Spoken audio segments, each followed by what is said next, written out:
Open the pod bay doors, Cal. I'm sorry, Dave. I'm afraid I can't do that. Welcome to the Tame Aperture podcast, where we talk all things movies from first-time directors, indie, art house, and much, much more. Today on the podcast, we talk the 1993 American romantic comedy, So I Married an Axe Murderer, from director Thomas Schlamme, and starring the comedically gifted Mike Myers and Nancy Travis. Charlie is a popular beat poet living in San Francisco who lives in fear of hunkering down into a committed relationship. But when he meets Harriet, he puts aside his gamophobia, eventually asking for her hand in marriage, only to suspect that his fiancée may just have a knack for killing her former lovers, and he suspects he might be next on the list. The film was released on July 30th, 1993, and grossed $3.4 million its opening weekend and brought in over just $11 million in North American box office receipts. I'm Gabe Vienendahl, filmmaker, film instructor, and movie enthusiast, and I'm joined by veteran podcaster and editor Alan Martindale. And today we have special guest and Mike Myers aficionado and co-host of Talk Music to Me, Jess Screener. You got it. Just like a festival screener. I know, when I see the name though, I want to actually pronounce the I. Like I know. I don't blame anyone. It's an Ellis Island name. And so when they do it, I'm like, you had to. It's cool. It's cool. Yeah. I don't blame anybody. That's already an interesting story. It's an Ellis Island name. So it is. Yeah. You have to tell us that real quick. Give us that lowdown. So basically, from what I know, our original name from Austria was Scrignari. And so when they came in... That sounds almost Italian. I know. When they came in, my great aunt keeps telling me that I should go back to it. And you never know, I might. That would be cool. That'd be fun. I know, but it's never been spelled or pronounced correctly. I don't think, because they just spell it how they think, and then you're stuck with that name from there on out. Yep. Yeah. Yeah, it's very much Godfather 2. Yeah. Part 2. Corleone. I feel like I have to. Name. I feel okay, like I but have whatever. To just move on, kid. Yeah. Don't worry, Jess. Apologies. I mean, but I also can sympathize, because with a last name like Vienendahl, it's never been pronounced right my entire life. Well, so. I can imagine. I actually got a new one. It was Frinker. Frinker. Oh, you did. Frinker. I got a whole new one. Like when at my undergraduate graduation, they mispronounced my first name and my last name so badly that I didn't know they were calling me. And so I just stood there, and none of my family cheered because all of us were standing there going like this, and then I just like sadly walked across the stage, and it wasn't until I walked off that they figured it out. It was so sad. Were you still uncertain walking up? Were you like, is this me? I Are really they calling was, my name? What did she call? She called me Jessica Skinker. And I'm that's like, neither of those are your names. Yeah, don't ever call me Jessica, and I will get upset. She hates being called Jessica. Yeah, my name's not Jessica. It's actually just Jessie. Just Jessie. Just I like Jessie. it. Well, that's good. Well, I'll keep the Jess unless you want Jessie. Oh, no, keep the Jess. This is like the one place I can be just Jess, because I have to go by Jessie because there's another Jess in the family. Yeah. It was taken away from me. So every time Alan says... It was here before you got here. My brother's married to a Jess. So. Yeah. And so it's really funny because whenever Alan's like, hey, Jessie, and I'm like, why am I in trouble? Why are you calling me by my full name? Getting the full name. Getting the full name coming down. That's right. Well, thanks for joining us. Like, we talked about it briefly before, and so I'm glad that you were kind enough to jump on with us. I'm so excited. I'm delighted. Well, thank you. And the other thing is, we're picking these kind of really serious toned films mostly. And so it's nice to have something a little more lighthearted to watch that doesn't require so much brain power, in the sense of like something like I keep going back to this, Alan, but Jess, The Killing of a Sacred Deer, my mind still thinks about it. Yeah. That's what I was going to say, even the little bits that you told me, I was trying to explain it to you. Yeah. And I was like, there's just no possible way I can explain this movie to you. Yeah. There's just no way. You have to watch it. It's just crazy. But it is one of those things where your brain won't turn off even after it's done. So wait, do you guys have like still PTSD from the one movie that Alan chose. Martyrs. Yeah, Martyrs. Martyrs was that's when I created the acronym FF. It was FFF. That's what it was. FF. Yeah, it was fucking fast forward. Mine was freaking walk away. I was like, no, get that away from me. Too much. That's a good one too. I think you need one for that movie. So, no, this is a nice one. So, like jumping right into it, like why did you choose this movie? Okay, so this movie, I forgot to look up how old I was at the time, but this movie came out and it was just a favorite in our family. And I think it was because personally, I was obsessed with San Francisco. So the fact that this was filmed in San Francisco, and it's basically like a tourist guide for San Francisco. So they go to all my favorite places, like the Palace of the Arts, and they just go to every single place that I absolutely adore. And then it has so many lines that you can repeat and do all the voices, which my brother and I absolutely love to do. And there's just so many like bits and pieces of this movie that tied back to our family and what we thought was funny. And so we loved it. It was always on in our house. It was like the one movie that my dad would actually watch and thought was funny because of the voices, because Matt and I would do the voices all the time. And then he was a butcher once upon a time, so he was actually laughing. Your dad or your brother? My dad. Your dad. So when he watched it, he's like, oh, this is actually funny. So it was like a cult classic in our house. And then the Addams Family started that first. And in our house, my mom was horrifically terrified of anything scary. She'd always talk about the Twilight Zone episode with the dolls. So we weren't allowed to watch anything scary in our house, but things like Addams Family and, like Beetlejuice and So I Married an Axe Murderer were like little gateways for me. So I could watch them they were safe without her getting upset. So it was a way to be a little bit morbid, but keep it funny. And then I could actually watch it. So and plus she liked us doing the voices. If you do the voices for my mom, she'll like love you to pieces. So for me, you can't stop loving this movie. I wish so there's a lot of nostalgia in it for you. Oh, absolutely.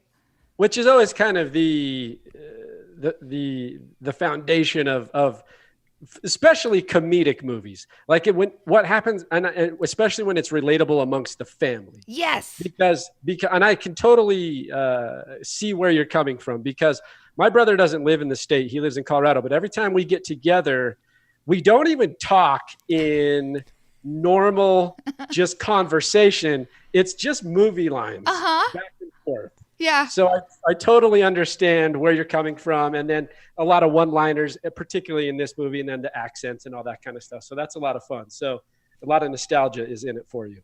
Yes. And this was I know you guys both have this, but my rainy day movie, the movie that you watch when it's raining or you're having a bad day, something that always cheers you up. This is my rainy day movie. I just think it gets funnier every time I watch it. You were laughing. I was laughing You were laughing at some of the most mundane parts of it too. That was the thing that got me. I was just laughing at her the whole time. I thought that was the funniest part. I bet, I'm not kidding. I probably watched it like over 20 times at least. It's got to be more than that. It's got to be way more than that. So Alan, tell us what your association is with this movie. Where you say, we're not getting anything detailed yet. Just tell me where you're sitting with it and what your relationship with it is. I'd seen it, and then as soon as I met Jess, I mean, she loves this, Young Frankenstein, Wayne's World, and the Addams Family. Like those are her four big favorites. So I knew she loved it. So she showed it to me, and I'm not gonna lie, like I was trying to impress her a little bit. I was laughing. I was selling the laugh a little bit. It's so I'd seen it, and I know it, and I watched it again. That's all I can really say right now without getting too personally detailed. attacked. What did you say earlier? When you came down, you're like, so how upset at me are you going to be if I tell the truth? I said, are you going to leave me if I give it a bad rating? Because this is so ingrained into who you are. It's true. And it's very important to you. I don't want to sink your ship. He's going to, though. I can tell. I think I'm going to. He's totally going to. I already know the direction he's going. And I'm sure you do too. So just be prepared, Jess. Just be prepared. Oh, believe me, I've had a lot of the Alan, like, I know you love it, but let me tell you why you're wrong. There it is. There it is. I'm used to it. I pay no attention. Yeah, you got to. I kind of fall in the same boat as you, though, Jess. Maybe not as much, but I have a little bit of association with this movie, like in junior high school, and watching it in like sophomore, junior year of high school with friends, and we just thought it was funny. And similarly, like just looking at the silliness and the campiness of the characters. And I think what you're alluding to for me is like, and this is one thing that I really enjoy about the movie, and I'll unabashedly and like unashamed will say that when rewatching this, I thought I really like Mike Myers. She's pointing at me. I know, because I already know where I was going to go. That's fine. I don't care what Alan thinks. Mike Myers is really good when he's good. Well, and as soon as you said campy, I love campy because my favorite TV show of all time is Scrubs, which is the campiest of all the campy because there's like sounds and like dumb sounds of people falling down. Like I love that stuff. the characters that he makes, I mean, of course, the father to the main character, but like when you think of Mike Myers, I get what you're saying, Alan. I can go that direction with you, which is like there's times where it's hit or miss, but when you're swinging for the fences, right? You're going to miss, you're going to whiff sometimes. Sure. And then sometimes you're going to hit home runs. And so but rewatching this, I just thought, and I said this in the intro, and I kind of thought, I think he's comedically gifted. This is a guy that has an ability to kind of create different characters and do different things. And as silly and absurd as they are, he can do them well. Yeah. Yeah, he is really good when he's when he's doing the characters, when he's dressed up, when he's doing Wayne, when he's doing, Fat Bastard or Austin Powers or Dr. Evil. He's really good then. When he's doing the father in this, he's really good. He's not good when he's Mike Myers though. He's a terrible actor, and it's almost like he's trying to be like a silly character when the role really requires him just to be a human being. Was he a baby actor in this one? Like, was he just getting started? I think this had to be his first role. Yeah. No, he's done a lot of stuff. Like, if you look at his filmography, I was looking at it just before we started, and he's actually done a lot of stuff. And he started out doing television even as a younger kid. So in Canada. So like he did some TV series, and they were really minor roles and really, really small characters. But he's been acting since he was basically a boy. Interesting. So, I didn't know that. Yeah, but also you got to remember this comes after Wayne's World. So Wayne's World's already this out was into after the ether. Wayne's World? I didn't realize it was after. That's why he was still playing Wayne. I didn't realize how much of Wayne is actually him until I saw this. He was destroying the movie for me because he's like, Purdy on Garth. I'm like, shut up. There were times when he would look, and it's Wayne. It's Wayne. It's just like excellent. I know. I just want to like, shh. Exactly. Shh. I had no idea this came after. That kind of that makes me actually. I was going to give him a little bit of benefit of the doubt. I thought this was his first role, and now I'm thinking, man, like here's the thing. Like, what's with that the hello? Like that is the dumbest. Isn't that don't they do that on Wayne's World It was. I don't know, but he did it over and over, and it's not funny. And the editing did not help it at all. My main gripes are the first act. The first act was not done well, and I think a lot of it can be chopped up to direction and editing. I think they could have cleaned up a lot of the stuff in post. I'm also gonna say two words. The 90s. The 90s. That's true. That's why Alan loves it so much. Yeah, that's right. The 90s just brings back so much. It's still trying to shake off the stink from the 80s. We'll walk us through the first act then a little bit, Alan, or at least from the sense of why it wasn't set up well, because that can be detrimental. Like if you don't, there's two things going on here. I keep referring back to this, but the killing of a sacred deer, the first act is really slow and boring. True. So, but it's done well still. I know they're completely different things, but it's structurally done well. So tell me about why this one structurally doesn't hit the mark. So for me, I don't mind if it's slow. Like I can forgive it if it's done well. It's just like it starts out pretty good. You know, it starts out with the most ultimate 90s song ever, that There She Goes song. Yeah. And I think that's in Dumb and Dumber, isn't it? yeah, I think so. I don't know. It is. You know what? It totally is. It totally is. Just don't play a drinking game when you watch this movie. We were joking about that. Every time the song plays, take a shot. You're not gonna make it through the movie. You're gonna die. Exactly. And it actually starts out pretty cool with that shot in the cafe, and it's following the little cup around, and it's really cool. Like it's how it's done is really cool. And they fill up the cup, and then it's right by the camera, but it's not spilling. And the whole shot was done really well. And I was like, okay. I was going to ask you about that. I can get into this. Because I was watching it through like almost an Allen filter. I was like, back in those days, this was probably a really interesting shot, I think it'd be hard to do now. Like, I don't know how they didn't spill that coffee. Yeah. But then immediately they hand the cup to Mike Myers, and he's like, hello. Excuse me, miss, I ordered the small cappuccino, or I can't remember what it was. And it was just like, oh my God, like this cannot be the whole movie. I don't remember it being like that. Yeah, but then it's followed up with a great joke where he's like, you look like Huggy Bear, which is hysterical. But that's the other thing. It's like, why is he wearing those clothes? Like, I don't know. That was never okay. That wasn't even okay in the 80s. It's like, still funny. And he's wearing those... Go ahead, He's an Gabe. undercover cop. Alan. That's right. He's got to look like Huggy Bear. Exactly. But then the dialogue, and this was my real problem, is the dialogue between he and his buddy. What's his friend's name? Tony. Between he and Tony, it's so spaced out. Like one person says something, and then they wait, and then he responds. It's like, let's chop this up in the editing. Let's make it a little bit snappier, quicker, and you got a better scene. But to me, it just wasn't executed well.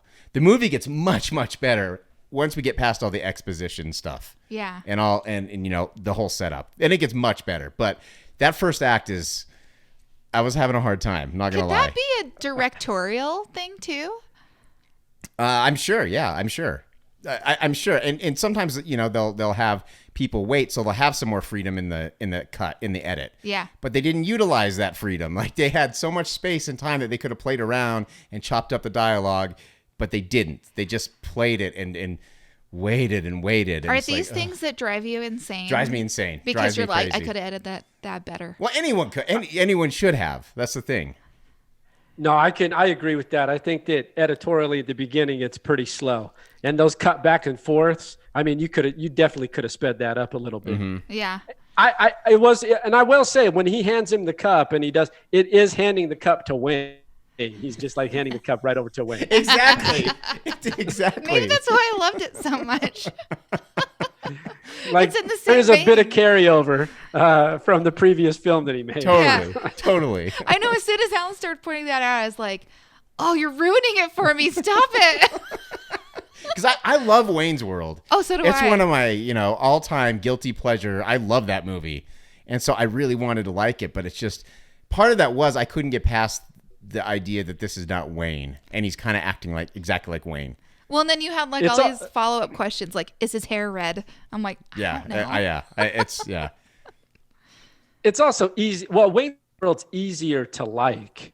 I mean, anytime you combine it with like a rock and roll essence, and you know what I mean? Like, it's just easier culturally to fall into that versus like whatever he's doing in this movie. Right. Well, maybe I would guess that a lot of actors and actresses who are comedians have a hard time moving over into the rom-com, right? Because you can't be like, this was kind of like a blending of the two, right? Like super goofy and rom-com. I don't know. Yeah. Yeah, I would categorize it as a romantic comedy.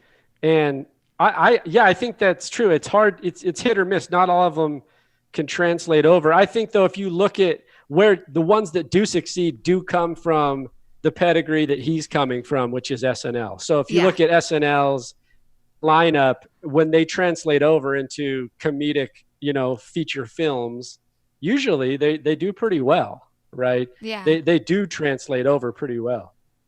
Yeah, and it is interesting because talking about Mike Myers' acting, he seems more comfortable as an actor when he's in when he's got makeup on, he's in a wacky costume and being a weird character. Yeah. Because all the sentimental stuff that I don't think he really hit those notes when he's being Charlie, he nailed it when he was being the dad. Like at the 30th anniversary, when he's talking about his wife and how much he loves her, like he nailed that. That was sentimental, and it actually was pretty sweet, and it was good acting. But for some reason, he can't do that. And I don't know if that's just how he decided to play Charlie, but it just seemed like he was not quite as comfortable doing that. I don't know. I thought in that scene when he's playing Charlie and trying to get her to marry him, and he's like, "Marry me," and she's like, "No," and he's like, "Please," which what else would you say in that moment? Like, right. So I don't know. I thought he played it good. Can we let's talk about that, because why is Charlie such a gamaphobe? Why does he care so much? What was it that's making him so scared of committed relationships? I want to know. They didn't really go into that. Because obviously he's not seeing that from an experience level. I mean, his parents have been together or is that the catalyst? Is that why he's scared? What about his mom hitting on his best friend constantly? You mean sexually harassing his friend? Sexually harassing his best friend. And then his dad constantly like yelling at the mom to shut up. May!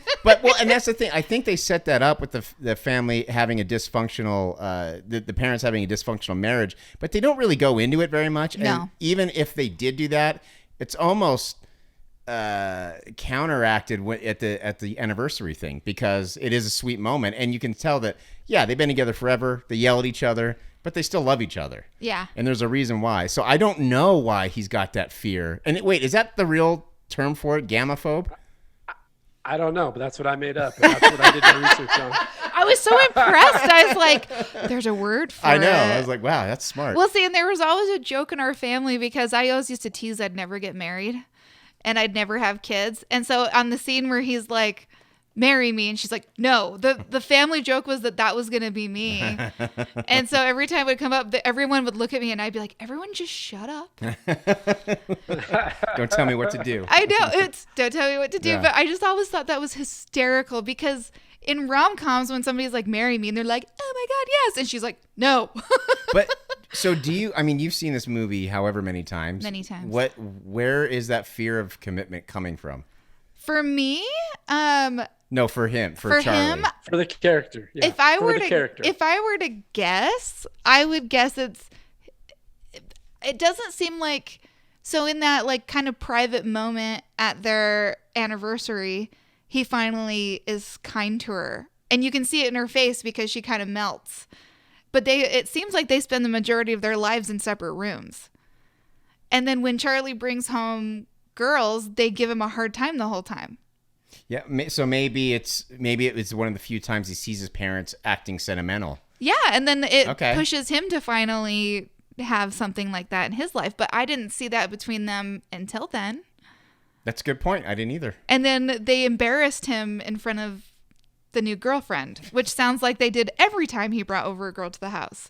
So my guess is that they would shame him until like convincing himself he didn't want to be in a relationship. Because think about that. You take your girl over every single time, you get shamed in front of your girlfriend or your wife. Pictures of showing him shit in his pants when he was a kid. Or saying, "Get a pickle up your arse." Yeah.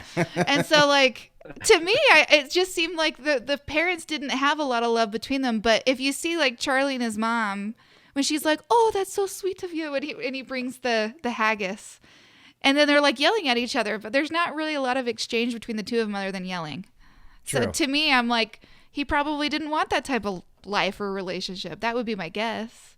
But the mom wants him to be happy. She's like, "Oh, I liked her," and she gives him a hard time. So that would be my guess. I remember. That's good. I think that's fair. Mm-hmm. The mom, the most memorable thing about her is she's the old lady from Home Alone 2.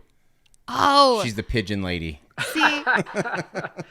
That's the whole time I was trying to figure it out. And so I looked it up after the movie. I'm like, that's it. That's her. Well, see, and she was the voice I was always really trying to get down because I thought she was adorable. Other than the sexual harassment. But like when she's talking about the Weekly World News, "This paper is a fact." Like man gets pregnant. That's a fact. That's a fact. And I mean, go ahead. No. Go ahead. Go ahead. I can't remember what I was going to say, so you go ahead. No, I was thinking about how she saved Kevin McAllister. That's where I was. Yeah. That's right. Yep. Alan brought that up, and now my mind can't leave it. I know. That movie is a movie I watched over and over and over again. I watched that one quite a bit. Yeah, the second one. Yeah, but I hated Christmas, so I didn't really like those movies as much. Because it was all Christmas music. It's all the whole time. And I think that's why I like the Addams Family and stuff, because they were more creepy. And then Wayne's World had fun music, so I don't know. I even like the music on this one. And this movie's about murder. It is about murder. It's a way to make things that we were weirdly interested in a little bit funny. Because my oldest cousin and I, who I always say is basically a sister from another Mr. Holly, she started me on A Current Affair and Unsolved Mysteries early. And my mom hated it. And so when this was in this movie and it was funny, I was like, see, it's funny. But she hated it. And so it was a weird way to like bridge that gap between like, it's okay to talk about murder. People are realizing that I'm really weird. This is why we're together. You're prohibited to talk about things like murder in your household? Well, you gotta love my mom. Alan knows my mom. She is just the sweetest thing ever, and she just wants like happiness and light. She just wasn't bad things do exist at all. She wants the positive energy. Yeah, she does. Likes to pretend it doesn't exist. So. She does. It's very cute. She gets really freaked out by horror movies and the fact that we watch them all the time. She's not real happy with the fact that I've shown you a lot of horror movies. It's true. He opened the door.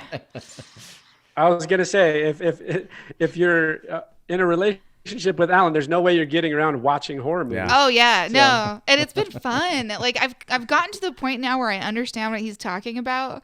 Where if something's not scary, I'm horribly disappointed. I was actually talking about a movie earlier that I thought was going to be scary. It wasn't scary, and I was like, this is really disappointing. I was like ready to be frightened, but also if I'm not gonna be frightened, make me laugh. Like it has to be one or the other kind of for me. I don't know. Yeah, I hear you. I hear you. So Mike Myers' character meets Harriet. Harriet's played by Nancy Travis. Who is Nancy Travis?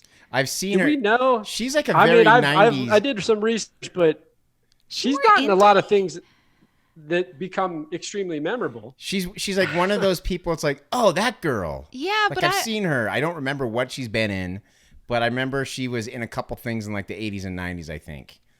Well, and it seems like most of the people other than Mike Myers went on to more serious roles after this. Like Tony is in one of those crime shows. Yeah, he's Without a Trace. Without a Trace. And then the other guy was in another crime show, but I can't remember what it's called. The other guy? What guy? The chief. Alan Arkin. Yes. Alan Arkin, yeah. Yeah. Alan Arkin's a pretty well-renowned film actor. Yeah. He was great, by the way. Yeah. He's great in everything he does. Well, and I think one of the things I loved about this, and I'm sure I don't know the scope of all the cameos, but there were so many cameos in this movie that make it hysterical. Like Phil Hartman.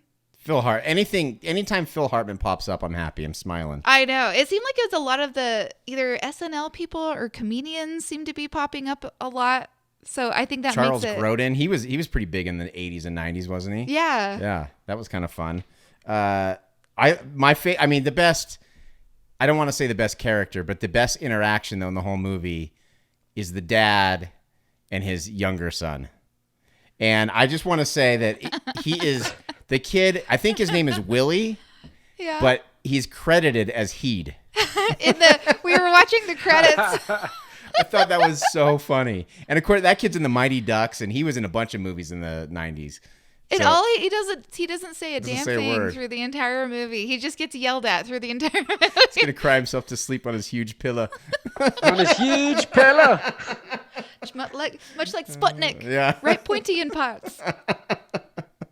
Those interactions are funny. Well, sure. The funny part about when you bring in the character of the dad, Tony, the best friend, if you watch it again, just watch Tony, because Tony's laughing through the entire movie and breaking character. And I think for me, like on rewatching, you notice so much other stuff going on. So that's why it's a cult classic, because there's so many other funny things happening that you don't notice. And Tony's one, like he's constantly cracking up, laughing. And so if you watch him, it makes it even funnier.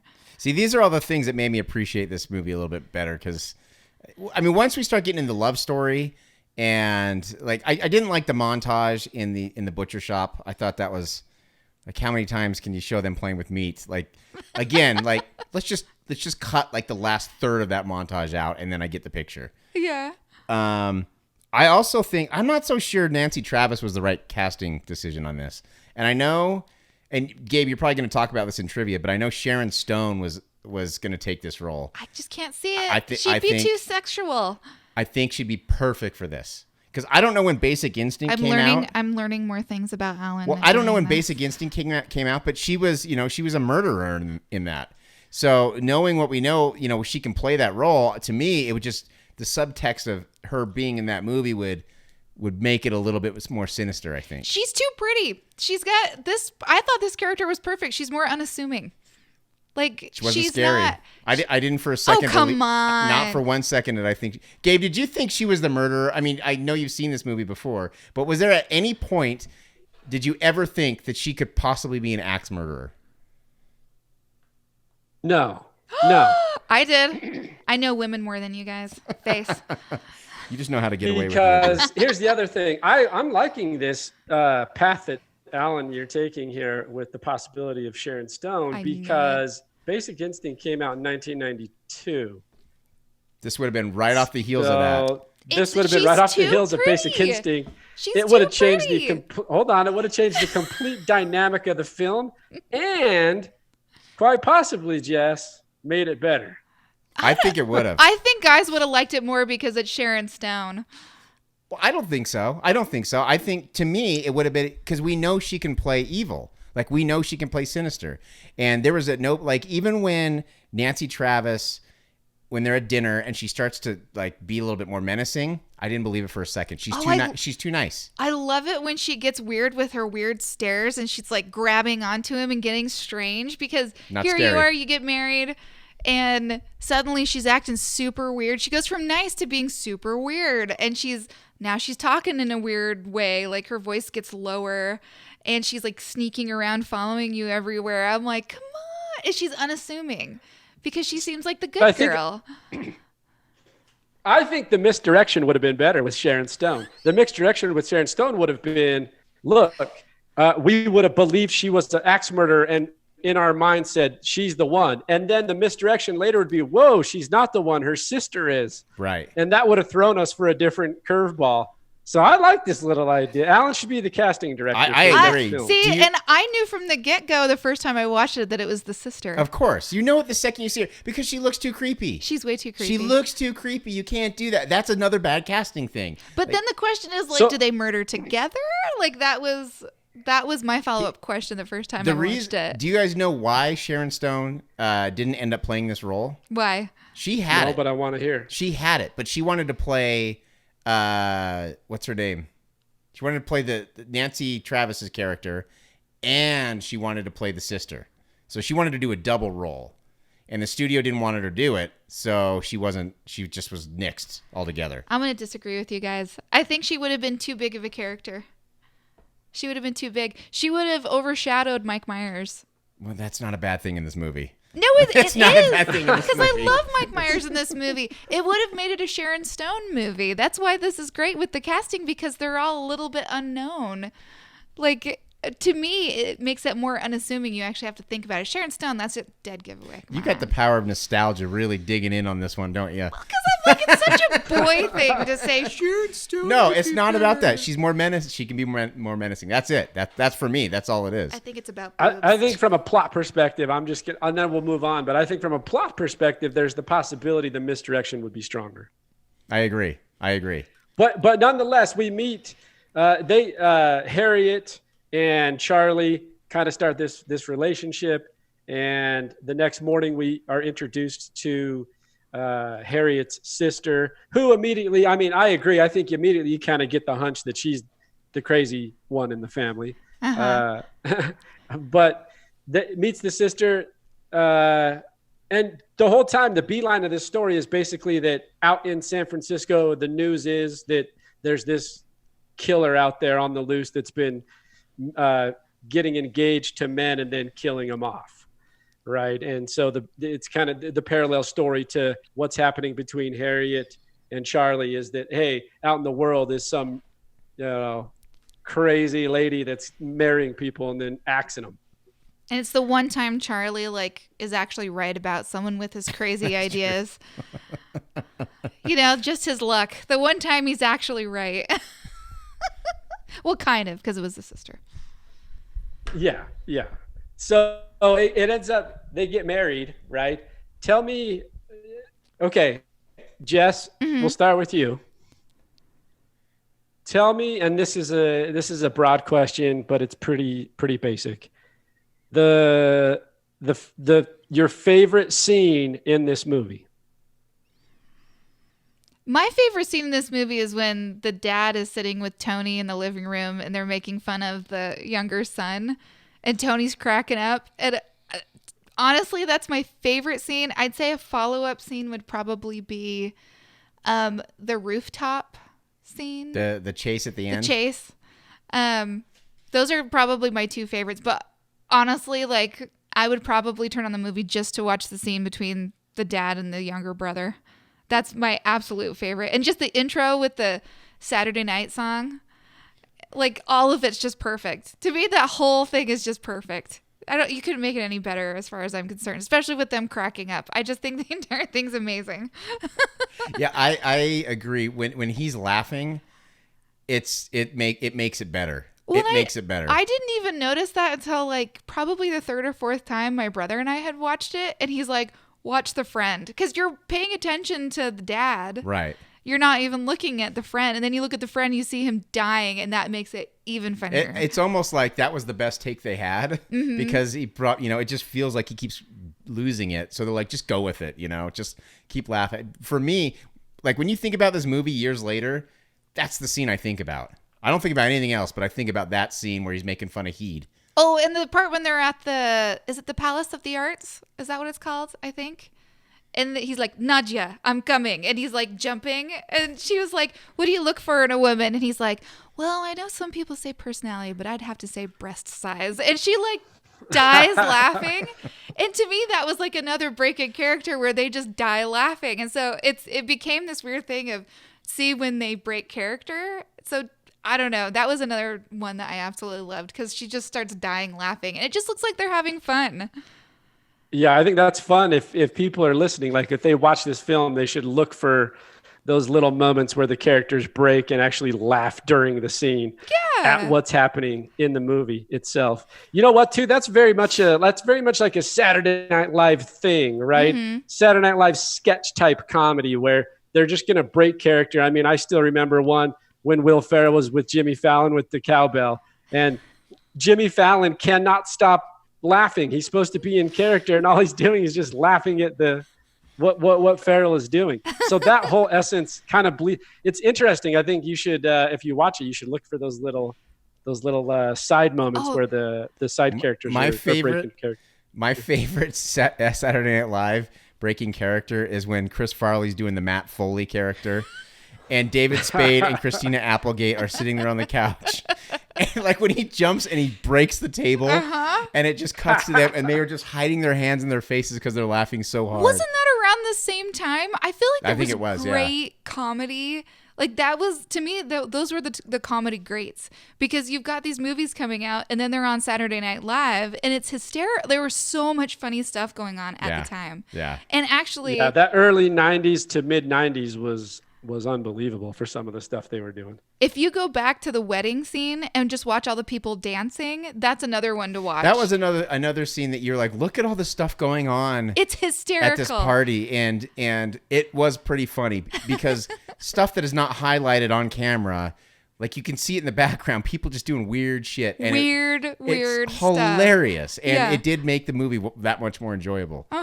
That's why I think it's, to me, I read some of the reviews on IMDb, and they were like, the more you watch it, the funnier it gets. And I absolutely agree with that. Because you're paying more attention to all these little things, and then it becomes funnier and funnier because you're like, oh, I never noticed that. Right. So it's kind of like with Wayne's World. Okay, Alan.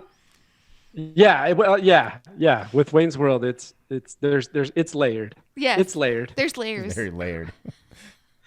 Alan, tell me your favorite scene. It's definitely, or your least favorite scene.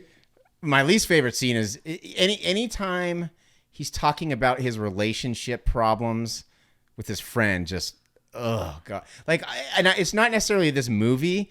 It's just that trope of like a dude and his best friend shooting hoops, talking about his relationship problems. You know, like this trope in romantic comedies where guys are just always talking about their relationships. How else do they talk about their feelings than when they're shooting hoops? Yeah, exactly. And then not only that, but it's like all of the dude's friends and family, their whole purpose in life is to listen to stories about this guy's relationships. You know, it's just, there's something that doesn't. I'm not a big fan of romantic comedies, if you can't tell. But it's not because of the romantic comedies. It's just because the tropes are so overused and so dumb. They're just so dumb. So that part I don't like. But the part, and I hate to piggyback on it, but I think by far the best scene is that scene where Tony's sitting with the dad, and they're just making fun of the kid with the head. Like it's just everything about that is just. It's what I love about Mike Myers. It's hilarious. It almost feels like he's just riffing. You know, I think that they probably were. Yeah. So I hate to piggyback on it. There's got to be a lot of improv going on. Definitely. What about you, Gabe? Here's what I want to do. I want to the story and the plot. First, I have a couple of questions because I think we've covered kind of the basis and the essentials of what the story is and who the characters are, right? Until we get to the end, which we'll get into in just a second. But the story and the plot, there's one thing in here that I'm confused on, and I want you guys to give me some feedback on it. So Harriet, okay, she's been engaged to 3 men, right? Her sister's knocked off all 3 men. Does Harriet not know that her sister's killing them until the end? If she does, why hasn't she put her sister away? What is the deal with Harriet? I don't think she knows. I think she thinks her sister's just really weird, and she's just that weird little sister that's just always around and always saves her, because she always says, well, Harriet shows up when things don't work out, and so the sister sets it up so that she needs her, and so they're kind of stuck in this weird little back and forth. But she seems like she just keeps going after relationships, but she's like shocked when she's like, Harriet, when she's locked in the closet at the end. And so I don't think she knew. What do you guys think? I was confused about that too. I think you're right though, because the cop Tony says something to her when he's kind of interrogating her, like, you're telling me that she's killed these people just to make you and then makes you think that they left you. Mm-hmm. And so I think you're right, but I was confused about that too. Yeah, and I think you don't really know the whole time. You just know her sister's really weird. She's weird. And that's why I always wondered if it was like a sister thing where, you know, one of them would kill him. They'd be like, oh, well, we'll just go on to the next one. I didn't know. So here's the other, because that kind of answers what I was going to ask as a follow-up, which is basically, why is the sister so crazy? Like, what is it about the sister that, you know, makes her so crazy? Why is she going around killing everyone? I think you kind of answered a little bit of that. But the other thing is, in relation to like the story and the plot, right, is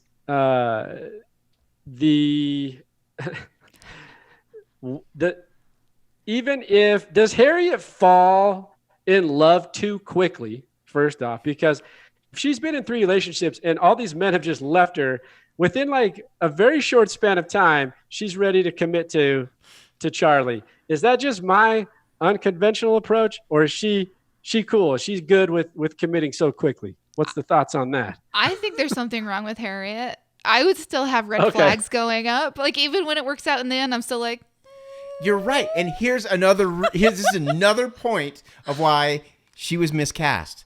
Because she can't play that. Because I think you're right. And I think that could have been added an element to maybe she's a little unstable. Mm-hmm. Because she is just jumping into these relationships. I think they could have played that up a little bit more. Oh, especially at the end. What if she did like some creepy look at the end and you're like, Nancy Travis is too freaking nice. She's too nice. Like, she's too likable to really think that. But if you have like Sharon Stone or someone else who's more menacing, I think you can play that crazy up just a little bit more. But I think there's definitely something wrong with her. In fact, I even said, like, they're talking about moving in together, and I'm like, haven't they only been dating like a week? Like, it's just. Was it the wedding? He's like 2.5 weeks. Yeah, exactly. Yeah. This was concerning to me. I was like, wait a minute. Harriet's jumping the gun here. And all of a sudden, he's ready to change his whole perspective on life in a matter of a week. How because convenient. he's the most uncommitted individual in the world. And then he's, hey, let's do this. And hey, when she sings a song, or he sings a song to her, she's like, all right, I'm back in. Yeah. First, she's like sticking to her guns, like, you hurt me. We're not getting back together. All he's got to do is sing a song. It's like, that was easy. That's right. Jeez, but here's the thing. The thing about the rom-com. Rom-com. The thing about the writing. Chalk it up. That's Chalk it right. up. This feels like a sitcom episode. Like, it feels like it'd be like a Halloween episode in some sitcom. And instead, they made it into a feature and they stretch it out to an hour and a half. Doesn't it have, what's the background where they break up? That's the Bob Saget. I can't think. Full House? Full House. Wait, what? That's the Full House background. Yes. Oh, yes. yeah. Yes. Yes. You're right. So I was watching this. My wife's sitting next to me. She's kind of in and out of watching it, doing whatever she's doing. That scene in the park where they're at the park and the background of the houses comes up. My wife immediately says the same thing. She's like, hey, it's Full House. Well, and there was something that I did notice about watching this.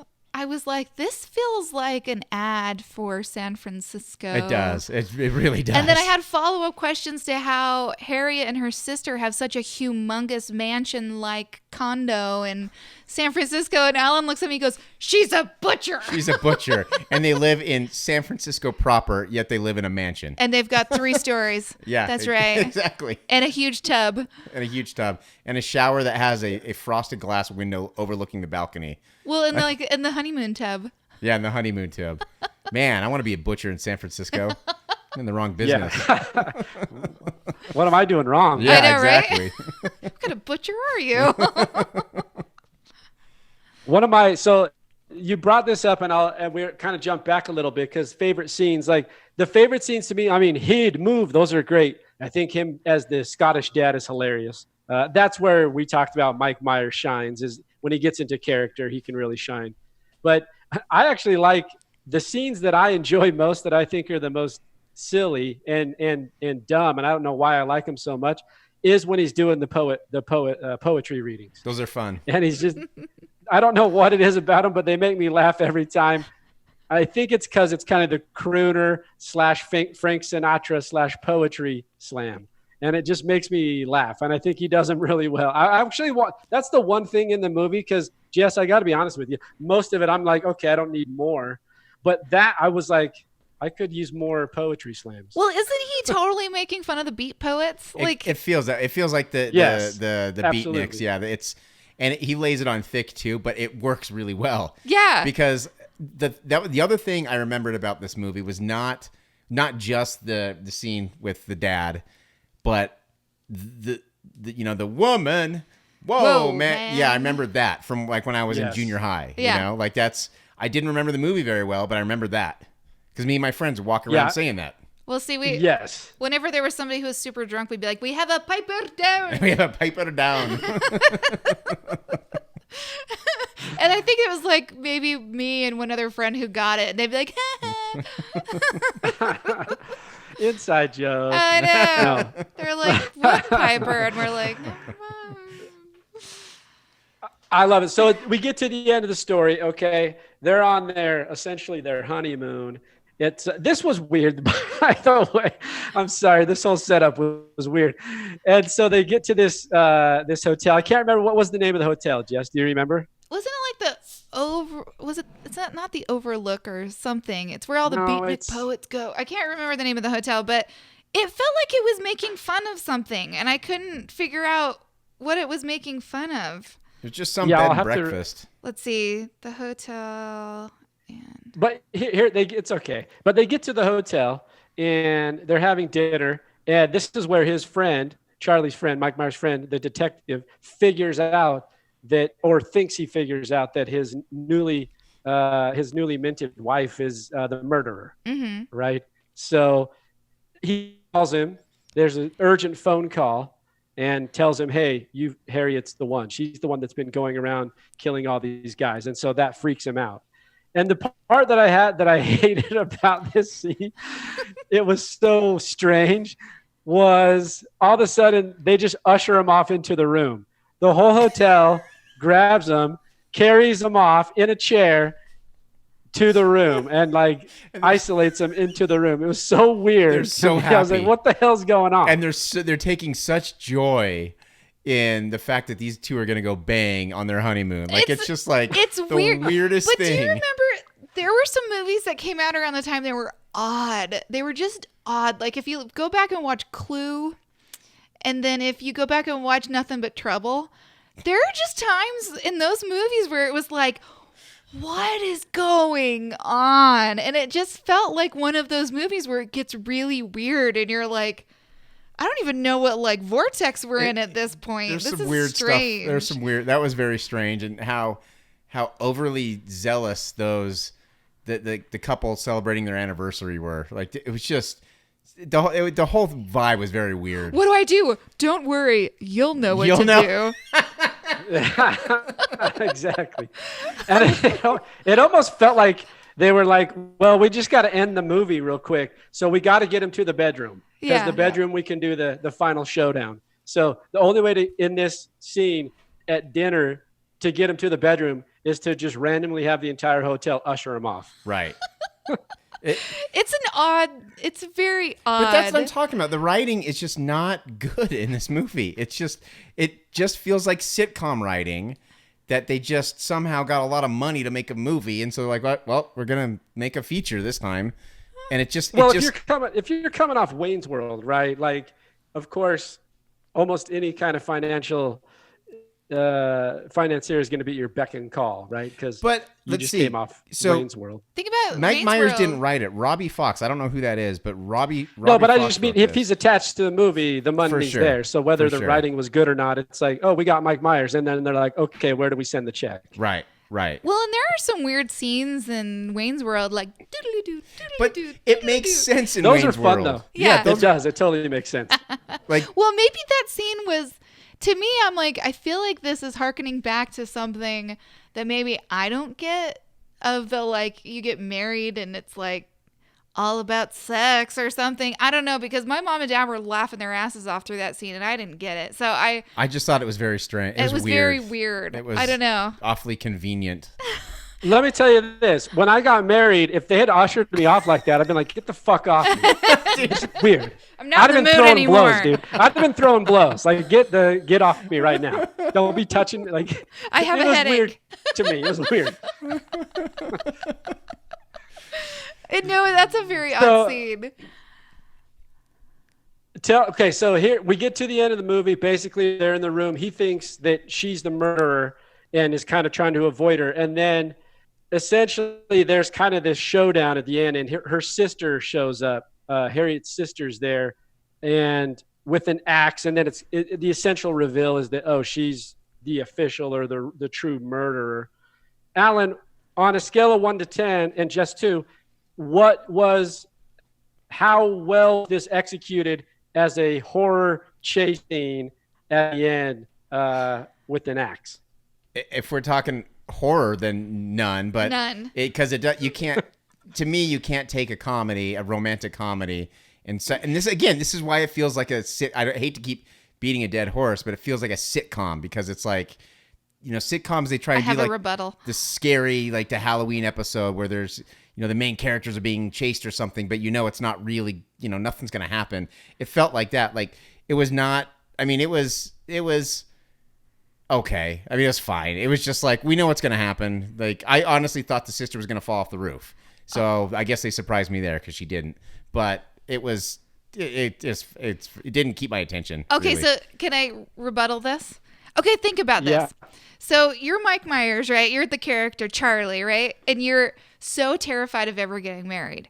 Then you get married, and all of a sudden everything you're terrified about with marriage is coming true. And you're stuck in this hotel with this person, and you're like you think you have to like fight for your life, because now all of your like inner anxieties that you've had your entire life are now happening. And then suddenly oh no, it's the sister. And then it's hysterical because you think of a rom-com or even a horror movie and it doesn't really fit any of those because she doesn't like murder him. We see no blood. And she's chasing him around, and in the middle of it, it is scary, but it's also like funny. But like here's the thing. Wait. The one thing that is the most hysterical about that scene, and I was laughing my ass off. I looked at Alan and I said, "Name a movie where the guy's ever kicked a girl in the junk." That was funny. That was funny because I was gonna say, just someone getting hit in the balls a couple times, that doesn't equal instant comedy. Like in real life, it's hilarious. Yeah. But in a movie, it's not that funny. But when he kicks her back, that subverted my expectations a little bit. I liked it. Well, and like to me, I hate rom-coms. I hate them. And so to me, this was a way to kind of still watch this, but it's still hysterical.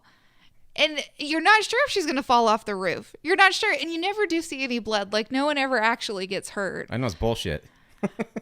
I want some Alan blood, wanted man. to see red. I want to see some gore, some blood, some eyes popping out. You can't. I like here's the thing about this last part of the film, this final scene. I actually like this. To me, was also one of the better parts to the movie. I thought the bitch was crazy.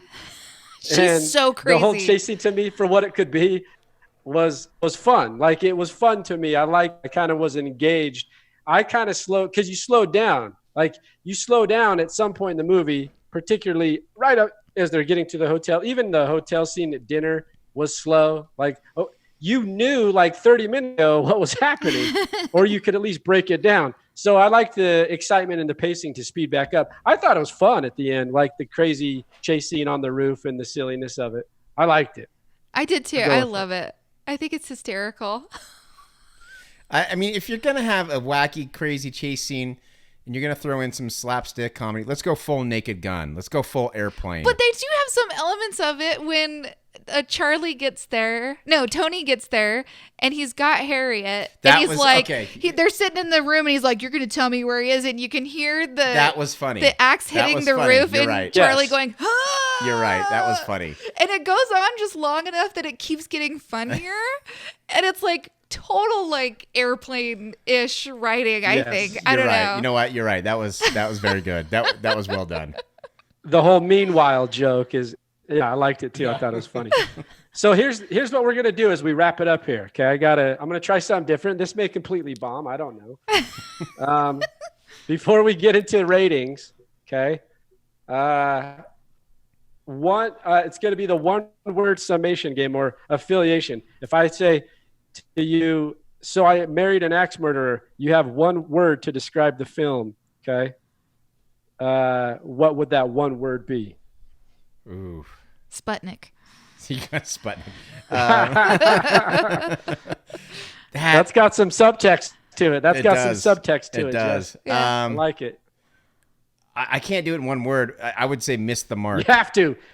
Alan, damn it. One word. What is an antonym for that? Miss the mark. I just say, I don't, swing and a miss. I don't know. Like He keeps going sports. Because here's the thing. It's not quite boring. It's not quite like it's good at parts, but it sucks at parts. Damn it, Alan, just jump into I don't review know. already. I can't do it. This is too, you know me. I love to talk. I can't. He just keeps adding more words Okay, so jump to in. it. It turned into like a paragraph. It's what I do, man. It's what I do best. I can't shut my mouth. How about this, Alan? Okay, let's try this real quick before you, and then I'll let you do your deep dive. Okay. Word affiliation. So just said Sputnik. When you hear the word Sputnik, what do you think of? Heed. There you go. Heed. There's this word. Perfect. There's your one word. There we go. I did it. He did it. Okay. Where's my medal? Alan, Look at teaching deep. again. Or no, actually, Jess, dive deep. Give us a summary of the film. Give us, and then jump into a rating 1 out of 10. Okay, summary of the film, like from start to finish? No, like just your overall summation. Your summation of the movie. Overall summation, rom-com mixed with Saturday Night Live, mixed with horror, but not really. If you want something to make you laugh on a Saturday night and you're really into watching the background to see what's going on. And if I were to give it, so I used Sputnik already, so I'm going to say 10 Rothschilds. I forgot about that. So the dad is a conspiracy theorist, and it fits in so well with what's going on now. Like, it's hilarious. That's right. The Vatican. Yeah, the Vatican.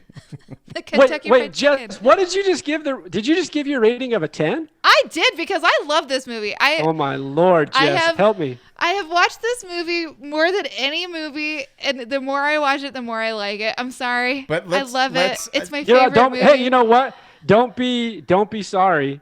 I just know Alan just be ashamed. Can't agree with you. That's what he said earlier. He goes, "What are you gonna do?" And I was like, "F you, I'm gonna do a 10." Sometimes you gotta do a 10. That's right.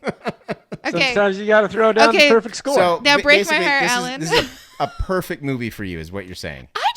Like, you're not saying, like, technically and all that stuff, it's perfect. It's one You're of just those... saying you love it, and it's a perfect movie for you. I love it, and it's a movie that I will always watch, and I will always find something funny about it. Maybe something I never noticed before. Because even on this round, I didn't notice the people making out in the background when the Piper goes down. Like, I didn't even notice that. And they look at him, and then they go back to making out, and they're behind a tree. I've never even seen that before. So, I don't know. To me, I love it. I'll always love it. Good. So it's fair to say this is your favorite Mike Myers movie. It's my favorite Mike Myers movie. Even, like, I have to admit, some of his movies are so freaking funny. Like, Mo! Like, things that you want to say that you don't say, but you're thinking it. You're thinking it. So, yeah, I like it. It's my favorite movie. Okay. We got a 10, Alan. How are you going to follow that up? Where's your summary of the film? He's going to hurt me. Now, here's the thing. This is why I love Jess, because I come in with all my nitpicking bullshit, and I'm like, this sucks, and I'm super cynical, and she's like, but it's funny. Like, what's your problem? Stop being an ass. It's funny. Did you laugh? Did you like that part? But did you die? Did you have a good time? Exactly. And so this is why you're good for me, and this is why you're great. With that said, and also, I am not a filmmaker. I do not know the ins and outs and all the things. It doesn't matter. You know what you like. It doesn't matter. That's all that matters. Did it make me laugh? Does it always make me laugh? Exactly. Why, yes. With all that said, let me tell you why you're wrong. Just kidding. You're not kidding, no. No, I mean, like I said, it's great at parts. Like, the parts it's good. It's right pointy really at good. parts. And it's what? It's right pointy at parts. It is right pointy at parts. And I really enjoy those parts. It's just, again, just the first act really, really drags it down. Mike Myers' acting, it gets better. Yeah. Like, I like the love story. I thought that was fun when they were courting and they were kind of figuring their stuff out. I thought their romance was quite cute. I liked it. It was really touching and really sweet. I enjoyed it. Yeah. Alan, you're such a romantic. It kind of made me feel that way. He said he hates rom-coms. This was the only one that I was like, I kind of aspire to have a funny relationship like that. When she's like, she starts running upstairs and he's chasing after her with his pants down. I thought that was hysterical. I'm like, see?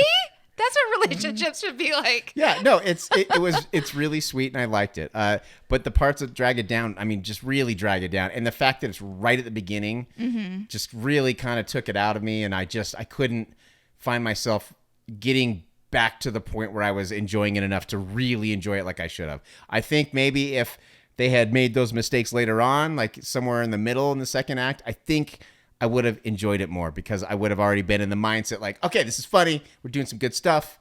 But I couldn't get out of that mindset. So with all that said, with my giant novel summation of So I Married an Axe Murderer, I'm going to go 6.2 Heeds.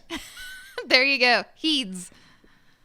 That, you know what, Alan, I'm not going to lie to you. That is higher than I would have assumed you would have come in. It's actually a lot higher than I was thinking. I kind of bummed because I did shit talk this a lot. There are some, I really wish I would have more emphasized the parts that I did like. Because I did like a lot of parts. I know he was quietly shit talking all day. It was adorable. Kind of was. And then when it's time to step up to the plate, he comes in with a 6.2. That's a pretty good score. I know. Yeah, especially for me. It's over half. Yeah, it is over half. It is. It's a D minus. So that's right. Still pass. IMDb comes in at 6.4, Alan. Ooh. So you're right with IMDb. Yeah. And IMDb is always rough. What was Rotten Tomatoes? Wasn't it like in the 50s? I can't remember. Yeah, so the Rotten Tomatoes is 54%. Oh, we were both very close. So it's rotten. It's rotten from the critics. And what about from the audience? Do they have the audience score there? And then the audience is 68%. So you're right on par with the audience. Yeah. There you go. I think that's about right.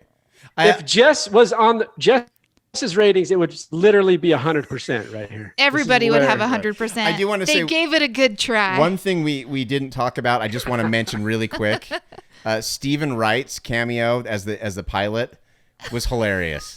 When he's like, I had a dream. I was being born. I was 8.5 months premature. The doctors were freaking out. And the guy's like, just land the plane. That was actually a really good scene, too. Yeah, I thought that was funny. Are you sleeping? I thought that was See what happens when you start talking about it, and then more scenes start to evolve and they come out. You might want to change that rating, Alan, already. Well, you might want to watch it again. A common theme for this show is we'll talk about the movie and then I'll end up liking it more after our discussion. I actually think I talked myself down a little bit on this one. I'm kind of bummed about that. You can always go back and retrofit your grade later. That's true. That's right. More watches. I know. True. Maybe tomorrow he'll be like, just the shit talk will be even lighter. I won't really hear it as much. Could be. I mean, don't forget that Roger Ebert would change his score, right? So like he goes back and he flips on his ratings all the time. So you're welcome to come back to this after you've watched it a dozen more times with Jess and change that. It's going to happen. It's going to happen because he's going to come home on when I'm having a bad day and it's going to be on because that's how I roll. I bought it on Amazon just for you because I know you love it. So that was so nice. That makes up for the shit talking all day. Thank you. So, Jess, tell us, do you have any trivia for us on this one? I have a couple here. We talked about Sharon Stone already. Any other ones that you have based on your knowledge of the movie? If not, that's okay. I have heard that during this movie, Mike Myers had a really hard time because he doesn't like being touched. And so I heard that there were a lot of the scenes you're watching it with Harriet where she's very touchy with him. And they were saying that those were hard scenes and they had to keep telling her to stop touching him. And so I thought that was interesting. I didn't know he's like a non-touch kind of person. I don't know. That's one thing I heard. No, that's funny. Yeah. Especially when that scene when he's butt ass naked. And the lady's like, how do you not? There's some weird touching going on there. I think that's the only trivia I know. I can't think of anything else. I like that. That's a good one. That's like a hidden. You watched the commentary, didn't you? That's what it was. No, actually, what's funny is I actually heard that from my mother, which is it's probably like one of the many times I was watching it. She's like, "Did you know?" Because that's how she is. Well, thanks, Jess's mom, for that little piece of trivia. Thanks, that's Lisa. Good. A couple. One here. I thought another one. We talked about Sharon Stone, but apparently Kim Basinger also turned down the role for Harriet. So she was up. Now we had a pretty deep discussion on would she have been more sinister and conniving or misdirecting? I actually would be more on the Kim Basinger side. I could go with that too. Because wasn't she on Tommy Boy? Was that Kim Basinger? No, that's not Kim. So Kim Basinger, she's in Batman. Oh, okay. Yeah. She's got that likability thing too, though. But yeah. I could see her. Because she's more sweet. Yeah. I could see her flipping, though. I could see her being sinister. Yeah. I like her better. She is just so dead set against Sharon Stone. I've watched it enough times that my mind's trying to put it in. I'm like, no, she'd suck. Sorry. I just don't think she'd be a good fit. It would work. There's no question in my mind. Work. Myers' performance of Stuart McKenzie is based on mannerisms of his own father. So, I did know that one. Yeah, I think that's pretty funny. That makes sense too, right?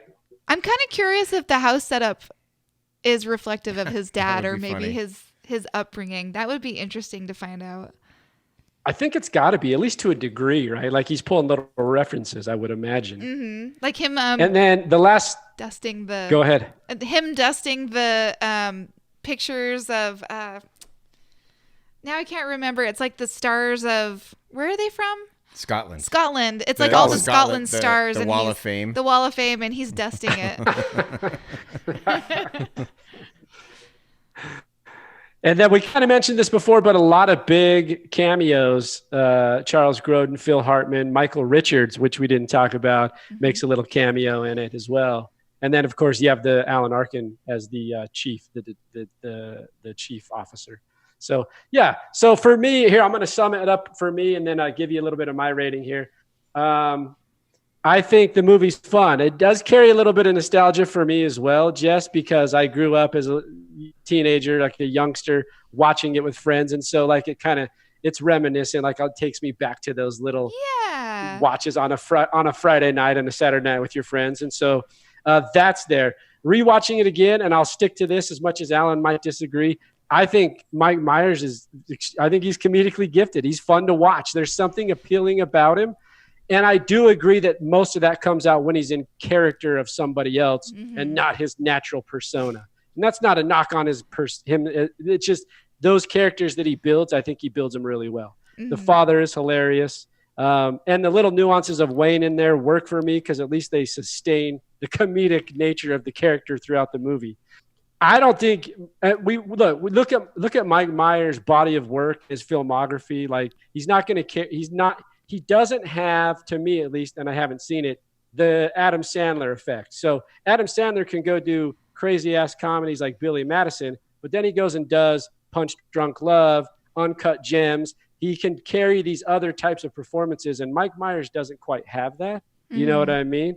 And so you're not going. Here's the deal, Alan. You're not going to get that real emotional, dramatic pull from Mike Myers. I just don't think you're going to see it. But I like the movie. I think it's fun. Here's the thing. Would I rewatch it? And the answer is yes. Would I rewatch it as much as Jess? The answer is no. I think I might be the only one who would rewatch it that many times.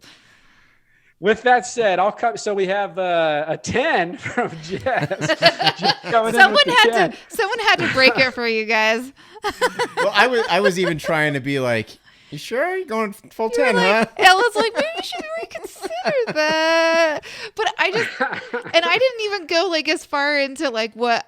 There's so many reasons why I love it. I don't know. There's just a million reasons why I love it. So I mean, let's put it in perspective, Jess. Even Greg Louganis, official Olympian diver, never got a 10. It was always like a 9.8 or a 9.9. That's true. But I am the ultimate optimist, and I love it. Double thumbs up to anybody who gives it a good go. Good job. I love that. I see, and also Jess, and you know from listening and talking to Alan, I'm sure, when it comes to between me and Alan, I'm usually more of the film apologist as well. In other words, I'm usually rating my score a little higher because I'm like, they gave it a go, they gave it an effort, and it's coming from the filmmaker in me, which is like, it's really hard to do any of this stuff. Yeah. At any level, particularly at the level that they're doing it at. Even if we look at it and go, oh, it's campy and silly and dumb, it's still hard to do, right? So for me, I like the film. I think it's fun. It's also one that you can watch, like you said, on the certain time where, like, if you're down or you're out, like you go watch it. And it might make you laugh, might make you kind of change your attitude a little bit. So I'm gonna go. And I'm going to be harder on this one, though, Jess. I'm going to be harder on this one. It's not my favorite Mike Myers film, so I'm putting that into the curve of the grade. In other words, like, Wayne's World is my favorite one, by bar none. So I couldn't score it higher than Wayne's World. My score, if I was to think about something like Wayne's World, I would probably fall in at like an 8.1. Okay? Still nice. So it can't be – yeah, but Wayne's World's – we'll do another podcast. Yes.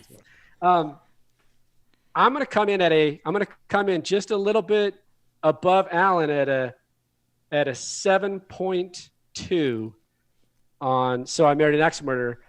And it's a little higher than I probably would have given when we started talking about this an hour and plus ago, an hour and a half ago. You got him to bring his rating up, Jess. Good job. Yeah. Jess's optimism just came through the computer screen and bumped it up like 0.4 points. Woo! Good job. Yay! You corrupted Gabe. Congratulations. I corrupted with positivity. Yes, you corrupted him with your cheery, positive nature. That's right. Well, hey, Jess, thanks for joining us. Thanks for choosing such a fun film, although I can't agree with your 10.0 score. It was a blast to have you on, so thanks for being part of it. Thank you so much. I feel very lucky that I got invited on. Thanks, guys. And Alan, as always, it's a pleasure. Same. This is fun. This is fun to talk talk a movie that's not so, intellectual. You can let go a little bit more. Yes, those are we need the spectrum of films. Agreed. We can't just talk about Criterion Collection forever. I know. So I appreciate you guys being on. This is Gabe, Alan, and Jess with the Tame Aperture podcast. Thanks for listening. Go ahead and jump over to tameaperture.com for previous episodes and suggestions on future episodes. And we'll get you on the next podcast. Thanks, everybody. The Tame Aperture podcast is produced by Dutch Angle Pictures in association with Studio B Productions. Listen, watch, and subscribe on Apple Podcasts, Google Play, Spotify, and YouTube. Open the pod bay doors, Scott. I'm sorry, Dave. I'm afraid I can't do that. Well,